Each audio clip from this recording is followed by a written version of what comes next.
La historia de la dinastía Rothschild. Este es un ciclo de conferencias basado en un libro extraordinario, en inglés, The History of the House of Rothschild, una historia que comienza por allá por 1743, que lleva apenas 250 años, un poquito más, pero que nos va a dar su conocimiento una comprensión completa de lo que verdaderamente está ocurriendo en el mundo y de lo que ocurre tras de la escena que tú ves a diario y que muchas veces te resulta inexplicable. Seguramente como consecuencia de esta información vas a entender muchas cosas, va a significar un choque con tu conocimiento, con tu cultura, con tu conciencia. Si eres creyente, reafirmarás algunas cosas, te darás cuenta de otras. Sobre todo sabrás qué tienes que hacer de aquí en más. Si no eres creyente, te va a servir para cuestionar tu creencia, reaccionar. Si eres judío o judía, te va a servir para comprender muchas de las cosas que tienen que ver con tu maravilloso pueblo y que a todos nos afectan. Es una historia de poder basada en el dinero. Es una historia de dominación mundial, de gobierno mundial. Para quienes tenemos un conocimiento, en mi caso que viene de décadas de estos temas, desde niño me han interesado, pero ha sido en los últimos 10 años que he tratado de perfeccionar ese conocimiento que lo tenía en muchos aspectos, digamos, prendido de alfileres. Esta información puede resultar una manera de sistematizar el conocimiento, de ordenarlo, pero para aquellos que no tienen conocimiento de estas cosas, la inmensa mayoría de las personas, es un conocimiento que impacta, que sorprende, que golpea, que te obliga a cambiar, a pensar, a replantearte cosas. Es difícil alejarse del subjetivismo o de la interpretación de los hechos que yo te voy a contar. Por eso he elegido como procedimiento una descripción cronológica de hechos, de sucesos absolutamente comprobables. Todo lo que yo te voy a decir en estas conferencias, en estas charlas que tendremos en las próximas semanas, son absolutamente verificables. Por ahora la Internet es libre. Por ahora. No por mucho tiempo más. Entonces todavía muchas personas pueden enterarse de la verdad, no de lo que te presentan como verdad, que es una burda mentira. Y en ese esfuerzo por permanecer objetivo, quizás el mejor procedimiento sea eso, limitarme a los hechos. Pero claro, me va a costar sacar conclusiones y hacerte comentarios. Espero que esta información realmente te resulte útil, que la valores, que la comprendas, que la compartas, y que sobre todas las cosas te sirva para, como dice en la Escritura, levantar tu cabeza y alzarte erguido, porque tu liberación se acerca. Es un tiempo de esperanza, es un tiempo maravilloso en el cual vivir, es un tiempo en el cual estamos viendo la conclusión de un sistema de cosas. En pocos meses verás acontecimientos que te van a dejar pasmado, pero tú tendrás el conocimiento de ellos antes de que ocurran, muchos de ellos porque los vas a escuchar aquí. Y por lo tanto estoy seguro que va a ser muy bueno para todos nosotros. Nos va a llenar de expectativa primero, pero una vez que conozcas todos los hechos, te va a llenar de gozo, de alegría, de entusiasmo, porque hay una maravillosa oportunidad por delante. Así que comencemos, tratando de conocer esta historia, que por supuesto es extensísima. Te debes imaginar que en 260 años casi, o un poquito más, ha ocurrido de todo. Habría tanto para contarte, pero vamos a tratar de resumir esta historia en aquellos aspectos que pueden ser más centrales y que de alguna manera tienen un hilo conductor que nos lleva hasta nuestro tiempo. En esta primera charla vamos a abarcar del 1743 al 1798, casi al final del siglo XVIII y el comienzo mismo del siglo XIX. Esta historia comienza en 1743, cuando nace en Frankfurt, Alemania, un señor de nombre Meyer Amschel Bauer, de origen judío askenazi. Su padre, Moisés, era un prestamista de dinero y era propietario de una empresa de contabilidad y finanzas. En realidad, el nombre inglés Accounting House no tiene una traducción exacta. Y Moisés coloca un cartel, el padre de Meyer, coloca un cartel rojo sobre la puerta de entrada de su oficina contable. Este hombre conocía muy bien lo que estaba haciendo. Este signo que él coloca en aquel momento era un hexagrama rojo que geométricamente y numéricamente traduce o se traduce en el número 666 y que tú lo tienes allí a la vista. Este hexagrama, después también puedes buscar por la palabra hexagrama en internet a través de Google, tiene un significado importantísimo a lo largo de esta historia y después vas a ver muchos detalles sobre eso.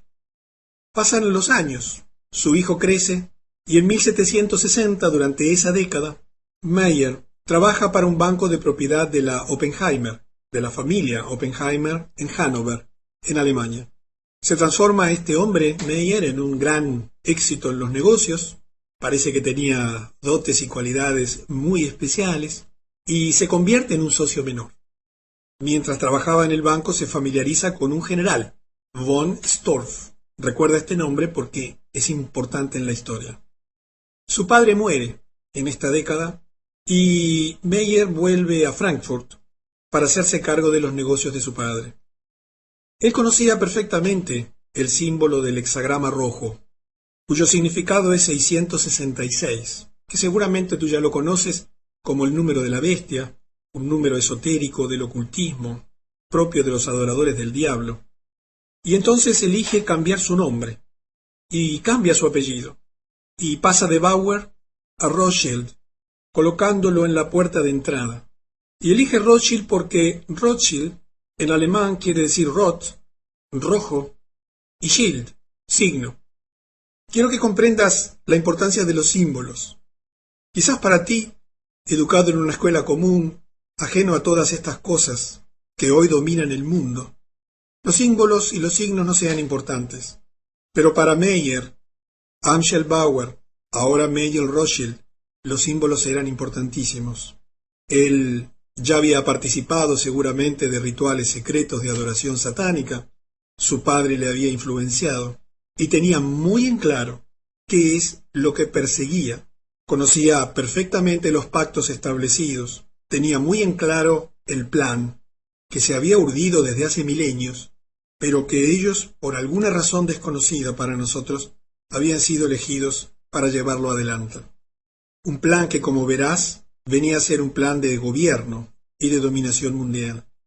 Para anticiparnos un poquito y facilitarte la comprensión, si tú miras hoy a tu alrededor este hexagrama lo verás en muchísimos monumentos de tu país, de tu ciudad. Dependiendo de la zona del mundo donde vivas, lo verás más frecuentemente. Pero lo tienes en tu bolsillo o allí en tu cuenta, en cualquier billete del dólar. Lo tienes en el sombrero del Papa, lo tienes en la bandera de Israel, lo tienes en muchísimos lugares a la vista de todo el mundo.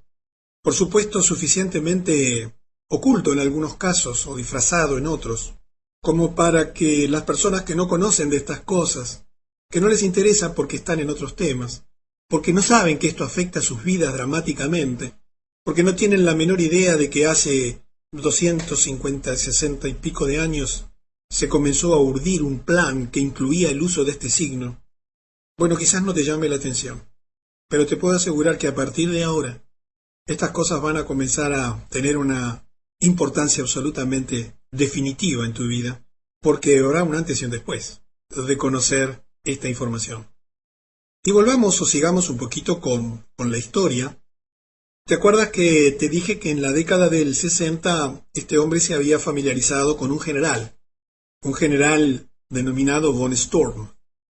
Él se encontraba asignado a la corte del príncipe Guillermo IX de Hessen-Hanau. Obviamente que estamos en medio de la realeza, estamos en pleno siglo XVIII, finales, última cuarta parte allí o segunda mitad del siglo XVIII. Esta era una de las casas reales más ricas de Europa. Había adquirido su riqueza de una manera muy inteligente. Arrendaba soldados de Hesse a países extranjeros que necesitaban o estaban haciendo guerras y necesitaban mercenarios. Y por supuesto que a cambio de eso obtenían ganancias extraordinarias. Por supuesto que es una práctica que tú conoces, ¿verdad? Hoy continúa bajo la forma de exportar mantenimiento de la paz a través de la ONU con tropas en todo el mundo. Aquí en nuestro país es una función corriente de nuestros soldados, ir al exterior a vender sus servicios militares en otros países en guerra. Por supuesto, bajo la fórmula hoy moderna de mantenimiento de la paz. Y allí Meyer, que era un gran comerciante, este nuevo Rothschild, o iniciador de la dinastía Rothschild, inmediatamente advierte que había allí una gran oportunidad de negocios. Recuerda que él ya era un comerciante muy exitoso, dominador del mundo de las finanzas, del mundo de los préstamos, del mundo de las empresas, del mundo de los bancos. Y con el pretexto de venderle a este príncipe valiosas monedas y baratijas a precios reducidos, porque él los podía comprar fácilmente con su poder económico y los préstamos que él daba, que muchas veces quedaban garantidos con joyas y riquezas que luego los deudores no podían recuperar, intenta aprovechar la relación del general en la corte para acercarse al príncipe. Y así Rothschild, porque ya lo vamos a comenzar a llamar Rothschild, ya se había cambiado el nombre, fue presentado al mismo príncipe William, quien por supuesto quedó más que satisfecho con los precios de las monedas raras que recibía y esas baratijas, y se dio cuenta que podía hacer muy buenos negocios. Y entonces Rothschild le ofrece una participación en cualquier otro negocio que el príncipe le pudiera plantear. Y verás cómo esta cercanía al poder, a los gobernantes ricos y poderosos, que comienza de una manera sencilla, financiándole compras de cosas valiosas a precios bajos para introducirse, comienza a ser parte de una estrategia que más tarde significaría la completa dependencia de todas esas realezas y de los gobiernos del mundo a su poder económico. Rothschild entonces comienza a adquirir poder, un poder basado en el dinero, y se convierte en uno de los colaboradores más cercanos del príncipe Guillermo, y termina haciendo negocios con él, y con los miembros de la corte. Pronto se da cuenta y descubre que prestar dinero a los gobiernos y a la realeza es más rentable que prestar dinero a las personas, ya que los préstamos son más grandes y están asegurados por los impuestos de la nación. No sé si entiendes que pasó muy poco tiempo y todos los gobiernos del mundo, todas las monarquías del mundo, todos los municipios del mundo, todas las ciudades del mundo están endeudadas. Quiero que comprendas que esto, que ya te lo he explicado de otra manera, en el material del lado oscuro del dinero, tuvo su origen allí. ¿No te sorprende? ¿Nunca te has puesto a pensar cómo es posible que todos los gobiernos del mundo estén endeudados, cuando cualquiera de ellos podría emitir su moneda y ser independiente? Sin embargo, un plan maquiavélico ha hecho que, a pesar de que en mi país se emite moneda, mi país no es independiente, porque su moneda no vale nada, puesto que está atado al banco central del mundo más importante, que después los vas a conocer, porque justamente es un banco Rothschild. Y este descubrimiento le abrió una increíble fuente de oportunidades y de posibilidades para urdir su plan, para continuar con su proyecto, del cual hasta ahora todavía no tienes muchas noticias, porque solamente lo conocía él y unos pocos. Cuando esa década está por terminar, allí en 1769, fruto del poder, que hoy también es muy común, el gobierno de turno, en este caso el príncipe, autoriza a Meyer, con un permiso especial, podría colgar un cartel en el frente de sus establecimientos comerciales, expresando que él es M. A. Rothschild, asignado a la corte por Su Alteza Príncipe Guillermo de Hainaut. Este tipo de concesiones por parte de los gobiernos a quienes les favorecen con dinero y con negocios, seguramente que lo ves en tu país, seguramente que en forma permanente ves condecoraciones y reconocimientos de gobiernos a figuras importantes. Cuando los veas, bueno, ya sabes a qué grupo pertenecen y por qué reciben esas condecoraciones. Y el tiempo va pasando, la vida continúa, el plan también, y llega en 1770, un año absolutamente clave en la historia de la humanidad, y dentro de ese año, allí Meyer redacta un proyecto de la creación de los Illuminatis, o mejor dicho, redacta un proyecto para la creación de los Illuminati. y le da el desarrollo y la formulación de ese proyecto a Adam Weishaupt, un cripto judío, Ashkenazi, exteriormente de fe católica romana. Criptojudíos son las personas que están adheridas, tienen una fe judía, pero que externamente manifiestan pertenecer a otras denominaciones religiosas. Puedes entrar en internet y aprender de los criptojudíos. Y le da este encargo. Meyer elabora el proyecto, lo redacta, establece sus bases y se encarga Adam de su desarrollo, de su instrumentación. Los Illuminati se basarían en las enseñanzas del Talmud, que son a su vez las enseñanzas del rabino judío. El nombre es sorprendente para ti, pero para ellos era muy importante. Illuminati era muy apropiado para Rothschild y sus ideas, ya que este es un término luciferino, satánico, que significa guardianes de la luz. Seguramente que has oído hablar de los Illuminati, mucho más si has escuchado algunas de las conferencias o seguramente los ves de vez en cuando en alguna información. Pero esta historia comenzó allí. Está afectando severamente tu vida y la mía. Aquí algunos datos familiares, porque una de las cosas que es parte de esa dinastía es casarse entre ellos, no mezclarse con quienes no pertenecen a la familia. No sé si sabes de esto, pero es muy propio de las sociedades secretas. Y en 1743 se casó con Gutel Schnapper. Por supuesto son todos judíos eskenazi, todas personas de ese origen.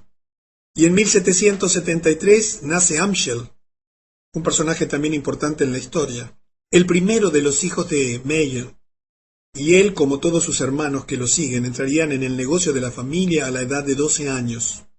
En la próxima conferencia te voy a contar de algunas de las cosas que ellos hacen para manejar ese clan familiar y cómo tienen ciertos requisitos y leyes, criterios o principios que todos deben respetar obligatoriamente. Y en 1774 nace Salomón Meyer Rothschild. Simplemente, si bien no le vamos a dar mucha atención a los nacimientos y a los casamientos y demás, quiero que comprendas que mientras el plan se va desarrollando, se va urdiendo también una dinastía, se va creando una dinastía, que luego implica la vinculación con una serie de familias, porque comenzaron a aparecer otras personas que por razones de intereses comerciales y financieros y políticos y militares, que por supuesto integraban siempre la realeza o familias de alto poder económico o de mucho prestigio, comienzan a repartir el poder, pero siempre entre un grupo muy pequeño. Y en 1776, Adam Weishaupt finalmente y en forma oficial completa la organización de los Illuminati. Fue el 1 de mayo de 1776 cuando se crea definitivamente la organización de los Illuminati. El propósito declarado de los Illuminati, según esto que está escrito y documentado, no son opiniones, sería dividir el Goyim. Son todos los no judíos, tú y yo, a través de medios políticos, económicos, sociales y religiosos. Y aquí quiero hacer una precisión porque también incluía a muchos judíos que ellos no consideran como tales. La idea era generar incidentes entre esas personas, con el fin de provocar lucha entre los Goyim, en tanto que las partes en conflicto serían armadas por los Illuminati, con el propósito final de destruir los gobiernos nacionales, destruir las instituciones religiosas, y que finalmente se destruyesen entre sí. Quizás este proyecto te resulte diabólico, es exactamente eso, un proyecto satánico. Quizás que recién comienzas a conocer algunos detalles, todavía no lo puedas asociar muy bien con lo que está ocurriendo, pero aguarda que en breve tendrás el desarrollo de esto, que en ese momento, el 1 de mayo de 1776, se pone por escrito, en documentos, que dan lugar al nacimiento de una organización poderosísima en el mundo que tendría estos propósitos declarados. no eran opiniones o interpretaciones, no son opiniones o interpretaciones de historiadores. Está documentado y escrito. Y eso es lo que comenzaron a hacer. Dividir a todos los no judíos a través de medios políticos, económicos, sociales y religiosos. Generar artificialmente conflictos, guerras, conflictos sindicales, sociales, étnicos, de todo tipo. Financiar las armas de ambas partes, de todas las partes en el conflicto, con el propósito final de destruirlos. Quizás te sorprenda, te vuelvo a repetir, quizás te resulte inverosímil, pero si sigues atento al desarrollo de esta historia, verás que todo encaja y que finalmente comprendes el rompecabezas. Y comprendes cómo aquello que se decidió, se instrumentó y está funcionando.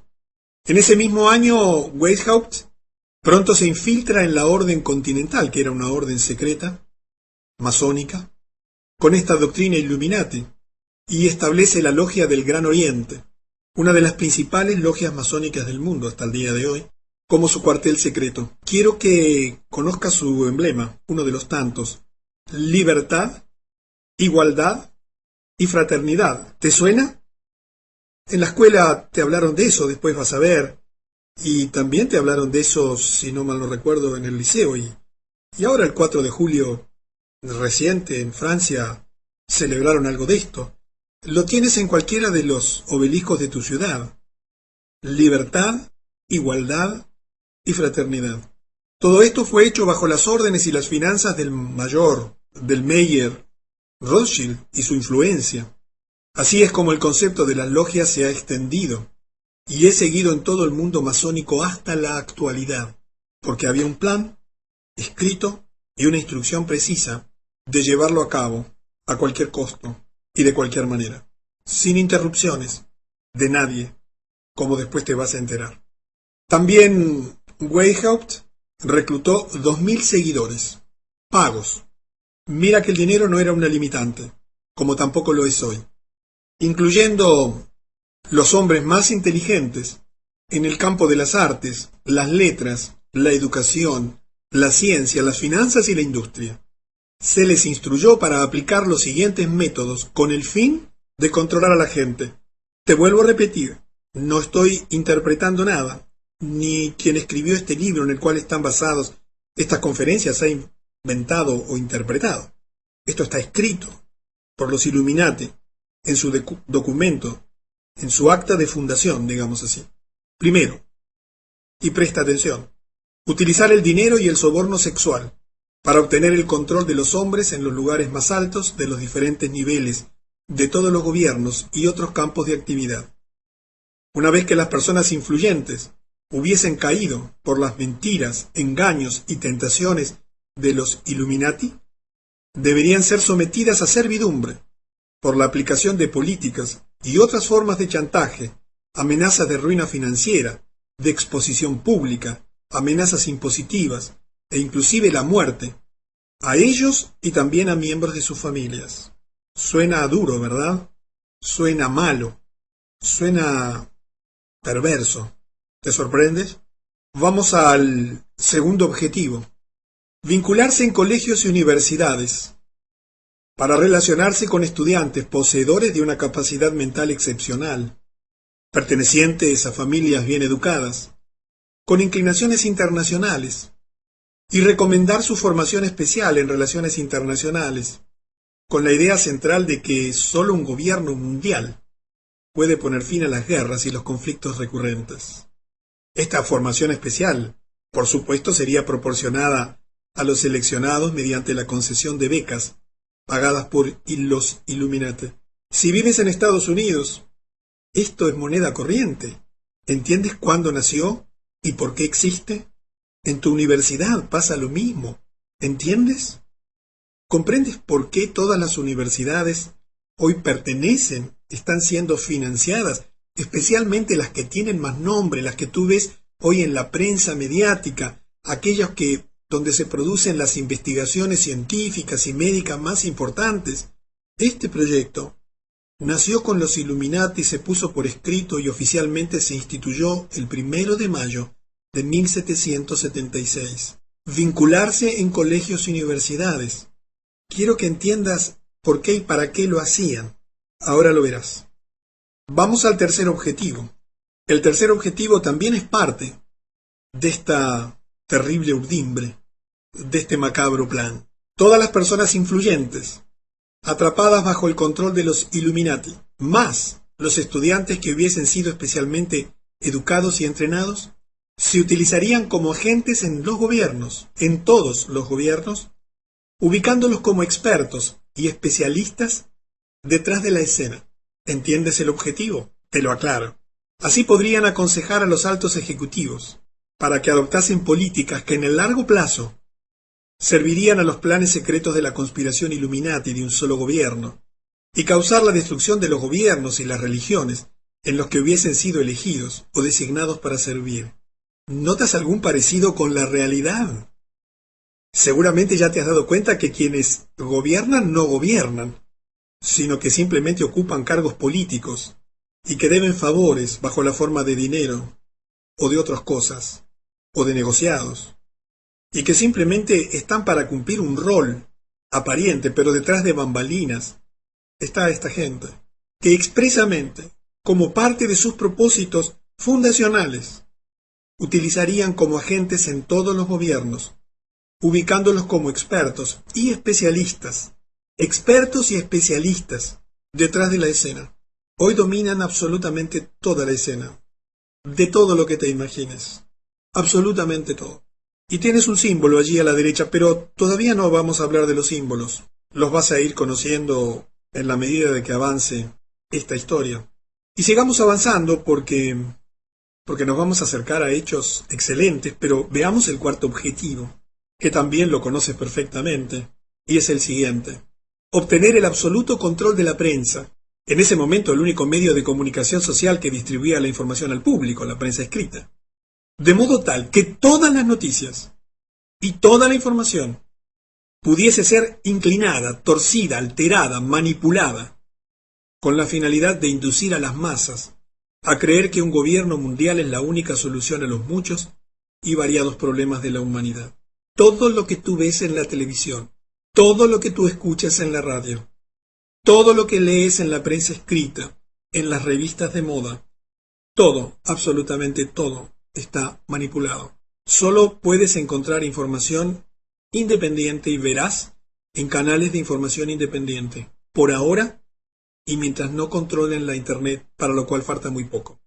Tú ya lo sabes, por eso entiendes cómo es inexplicable muchísimas de las cosas que ocurren, cómo se crean realidades de la nada, cómo de un día para otro comienzan a difundir noticias en forma absolutamente sorprendente, y la gente, absolutamente adormecida por los medios de comunicación, cree que es verdad.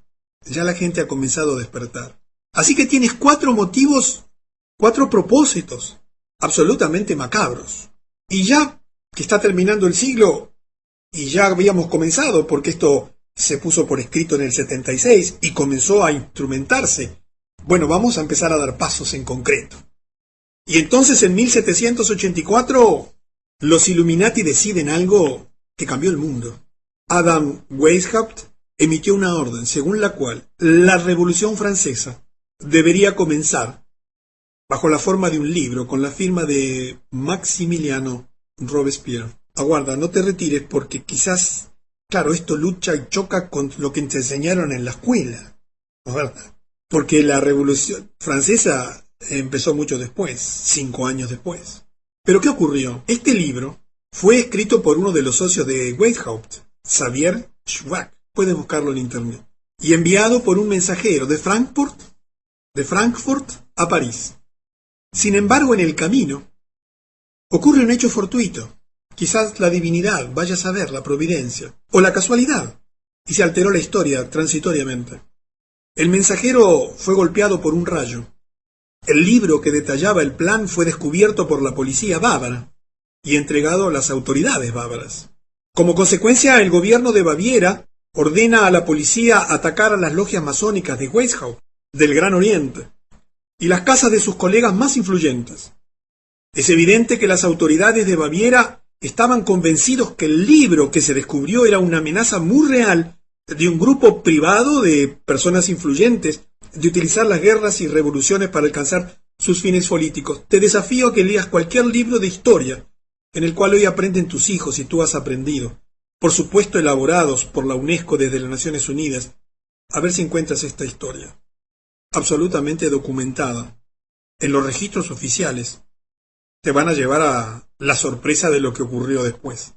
Porque el gobierno bávaro, que obviamente era un gobierno monárquico, entendió el riesgo.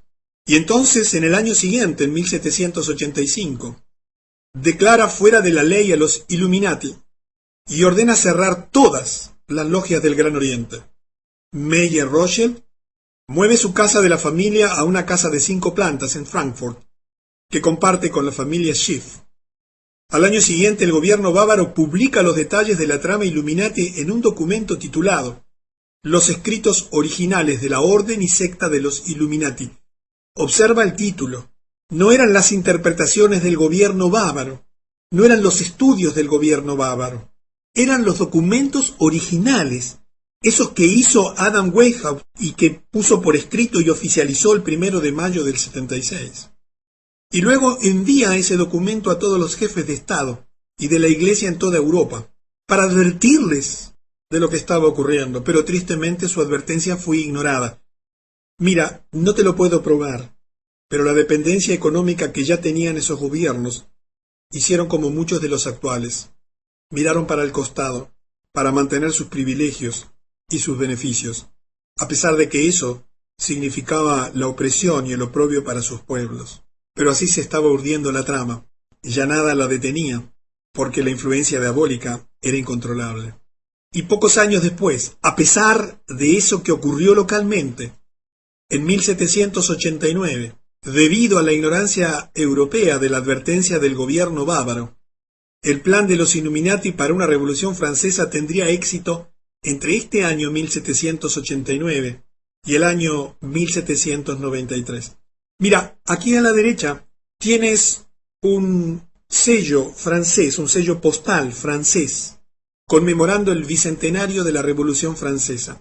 Quiero que empieces a entender los símbolos. ¿Por qué el gobierno francés pone como símbolo un símbolo Illuminati? Allí tienes el ojo que todo lo ve. Nada menos que para conmemorar la Revolución Francesa. Te podría haber puesto fotos aquí de soldados celebrando la igualdad, libertad y fraternidad. Aquí en mi país es un símbolo masónico, Illuminati, esto de la igualdad, libertad y fraternidad. Vivo a 2 cuadras del obelisco de Montevideo. Allí hay unas estatuas llenas de símbolos masónicos, y esos son las leyendas: libertad, igualdad y fraternidad. Influencia de siglos. ¿Por qué un gobierno francés, que tiene 1000 símbolos para poner, festejando aquello, elige símbolos Illuminati? Mira, hay muchísimos. Quizás no lo veas allí en la imagen, en la diapositiva, pero en el centro, por supuesto, tienes un bastón allí Illuminati, pero ¿sabes en qué termina ese bastón? Debajo de donde dice Declaración de los Derechos del Hombre, hay un círculo, no sé si lo alcanzas a ver en amarillo allí. Eso es una víbora que se está comiendo la cola, cuya cabeza, que está exactamente en el centro, arriba de ese gorrito rojo, que es el gorrito de los masones, de los constructores, de los builders, tienes una víbora que se come a sí mismo la cola, símbolo masón. Esas imágenes de mujeres son también diosas masónicas. ¿Por qué elige un gobierno francés 200 años después de la Revolución Francesa este símbolo? Para festejar la Revolución Francesa. Pero eso pasa en tu país, en el mío, todos los días, todo el tiempo. Esta revolución era el sueño de los banqueros, porque establecía una nueva constitución, bajo la que se aprobaron leyes, prohibiendo a la Iglesia romana exigir los diezmos, que eran impuestos, así como eliminando la exención impositiva de que gozaba la Iglesia de Roma. Quiero que entiendas que era un proyecto de poder. Cuando llegues a nuestro tiempo, te vas a enterar por qué la guerra contra Irak, y por qué la guerra contra Afganistán, y por qué la guerra contra Irán, que la tienes dentro de 2 o 3 meses. Pero no quiero anticiparme. Sigamos, porque las mismas razones por las cuales se estableció esta revolución, que fue una guerra contra los gobiernos de ese momento, son las mismas razones que han ocurrido a lo largo de los últimos 2 siglos y medio. Siempre las mismas, siempre las mismas, siempre los mismos símbolos, siempre las mismas instituciones, siempre la misma manera.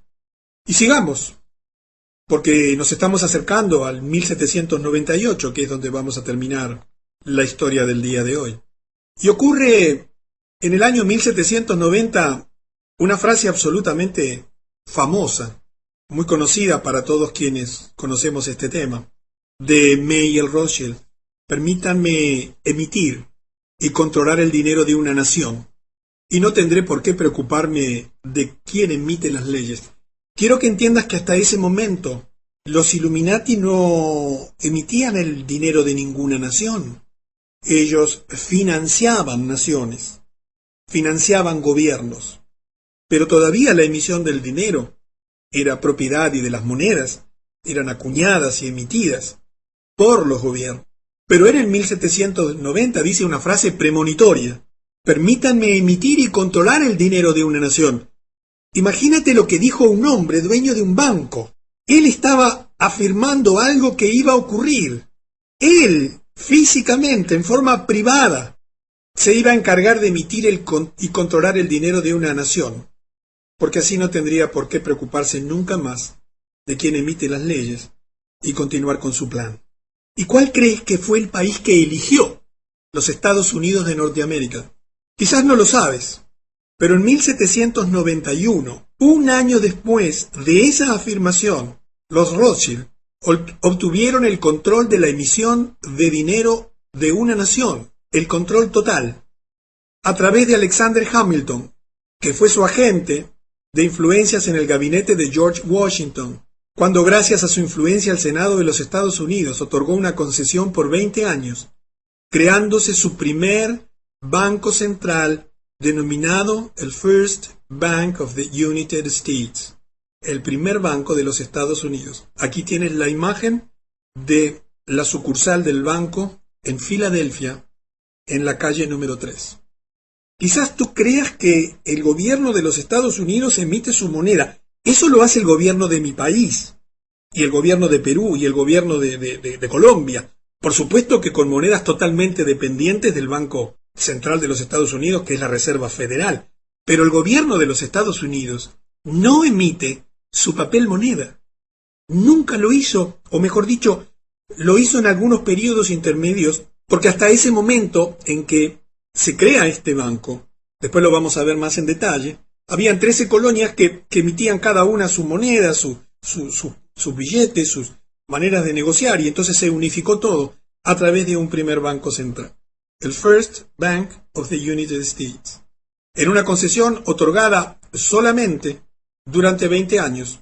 Aquí quiero darte otra imagen, lo que parece ser un pagaré de alguien que había pedido prestado dinero allí en el banco, o de alguien que había, tomado dinero del banco, y fue hecho por $1,000, emitido por el Banco de los Estados Unidos de Norteamérica.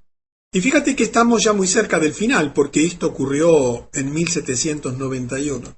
A partir de allí, Mayer Rothschild ya no tendría por qué preocuparse de quién emitía las leyes, no solamente en los Estados Unidos, sino también, como lo verás con el tiempo, en el resto del mundo.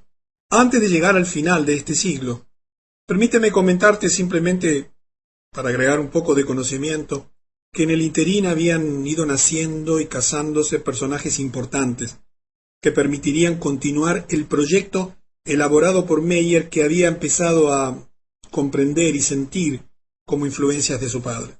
Y allí tienes algunos nombres y algunos años en que nacen algunas personas. Y entonces se va armando la familia, se va armando la dinastía, todos conocedores precisamente del plan, todos con el mismo origen, todos con las mismas creencias obligadas porque si no las aceptaban simplemente podían morir, porque así era la situación.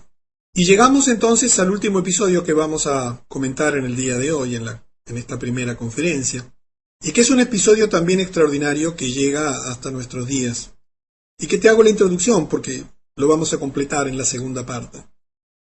En 1798, ya en el fin del siglo XVIII, John Robinson publica un libro titulado Las pruebas de una conspiración contra todas las religiones y todos los gobiernos de Europa, llevada a cabo en las reuniones secretas de los masones, los Illuminati y las sociedades de lectura.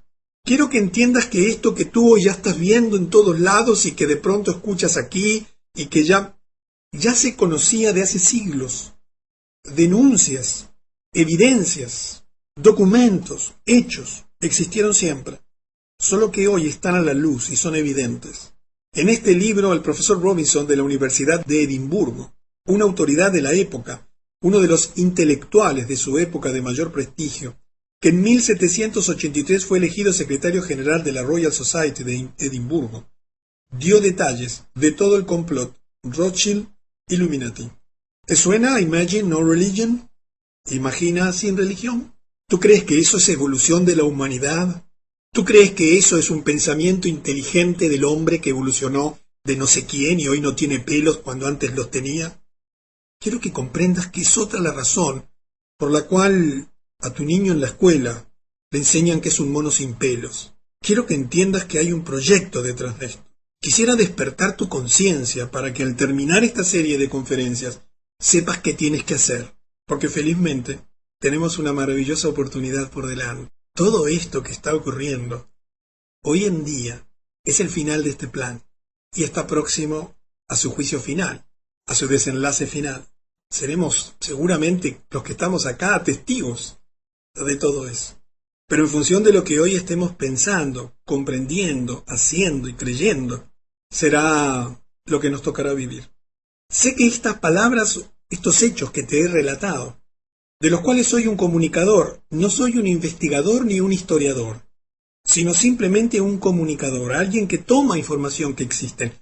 No he descubierto absolutamente nada, ni tú has descubierto nada.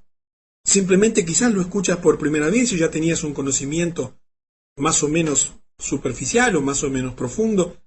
Intento a través de esto sistematizarlo, ordenártelo cronológicamente para que veas el desenvolvimiento de los hechos. Es cierto que no puedo permanecer objetivo. Es cierto que te he dado algunas interpretaciones quizás, pero todas las puedes comprobar. Y sobre todas las cosas, todas coinciden con lo que está ocurriendo. Y dicho todo esto, con el ánimo que te dije al principio, ayudarte a comprender que al final de este ciclo tengas un rompecabezas bien armado, sin piezas sueltas, para que lo que ocurre no te produzca temor, sino que te produzca serenidad y confianza de que todo está ocurriendo de la manera prevista, en el tiempo correcto, y que va a desenvolverse de la manera prevista y en los tiempos también correctos. Nos vemos en la segunda parte de la historia de la dinastía Rothschild.